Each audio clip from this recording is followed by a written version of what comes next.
We'll be able to give you the same trend charts for Claude Code specifically, but then we can even back into engineering activity proxies. So being able to show you the number of total of lines of code generated by AI versus what is accepted and rejected, allowing you to track and adopt an acceptance rate for the AI code. So if this is static, or increasing, it's maybe your engineering teams are using Claude Code more commonly and they're accepting more of the AI generated code. But maybe if it's decreasing, that's a sign that the code that's being generated isn't actually as useful, and maybe there needs to be a reevaluation of how we're using those tools. And then we'll also be able to show you the shipped work associated with this at a high level. So being able to track the commits and PRs associated with Claude Code.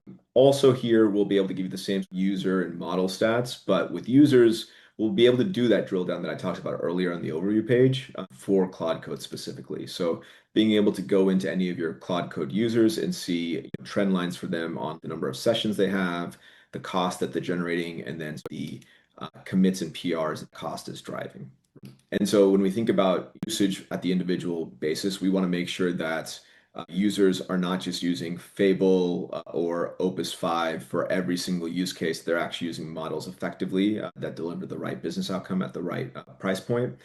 So we also have some cost efficiency metrics. So you can track for the team overall, for example, what is the cost per commit? And if that is staying static or trending down, that's a good sign. If it's going up, maybe that's a sign that we are just using the most performant models when we could be using some lower cost model to do the same work.